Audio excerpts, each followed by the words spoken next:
இன்றைய முக்கிய செய்திகள். கோவையில் பரபரப்பு. வாக்கு இயந்திரங்கள் வைக்கப்பட்ட அறையில் பாதுகாப்பு குறைபாடா?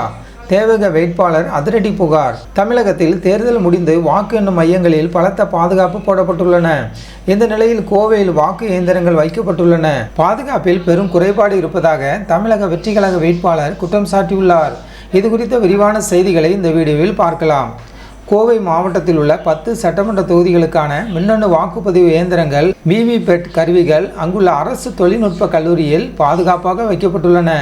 தேர்தல் ஆணையத்தின் விதிமுறைப்படி இந்த அறைகள் வேட்பாளர்கள் அல்லது அவர்களின் முகவர்கள் முன்னிலையில் சீல் வைக்கப்பட்டு 24 மணி நேரமும் துப்பாக்கி ஏந்திய போலீஸ் பாதுகாப்புடன் கண்காணிக்கப்பட வேண்டும். இந்நிலையில் பொள்ளாச்சி தொகுதிக்குட்பட்ட வால்பாறை சட்டமன்ற தொகுதியின் வாக்கு இயந்திரங்கள் வைக்கப்பட்டுள்ளன. அறையில் முறையான பாதுகாப்பு ஏற்பாடுகள் செய்யப்படவில்லை என தேவக வேட்பாளர் பாபு பரபரப்பு புகார் ஒன்றை அளித்துள்ளார்.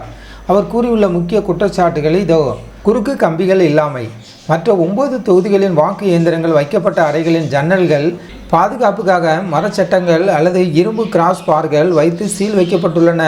ஆனால் வால்பாறை தொகுதி இயந்திரங்கள் உள்ள அறையில் மட்டும் கதவுகளில் இத்தகைய குறுக்கு கம்பிகள் அமைக்கப்படவில்லை. சாலை ஓரத்தில் அறை. இந்த குறிப்பிட்ட அறை பிரதான சாலைக்கு மிக அருகில் அமைந்துள்ளது.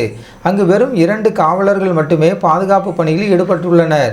இது சமூக விரோதிகள் ஊடுருவ வழிவகுக்கும் என அவர் அச்சம் தெரிவித்துள்ளார். அதிகாரிகளின் அலட்சியம்.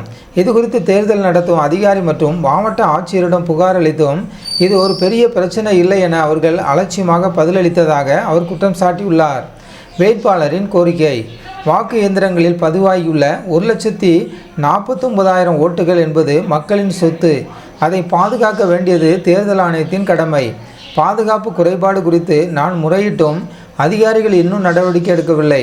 உடனடியாக அனைத்து வேட்பாளர்களின் முகவர்களை அழைத்து அவர்கள் முன்னிலையில் அந்த அறையை மீண்டும் சரிபார்த்து முறையான பாதுகாப்பு சீல் வைக்க வேண்டும் என அவர் வலியுறுத்தியுள்ளார்.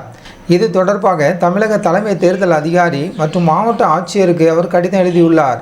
இந்த புகாரால் கோவை வாக்கு எண்ணும் மையத்தில் பெரும் பரபரப்பு ஏற்பட்டுள்ளது. ஜனநாயகம் டிவி சேனலுக்கு புதியவராக இருந்தால் ஜனநாயகம் டிவி சேனலை சப்ஸ்கிரைப் பண்ணுங்கள்.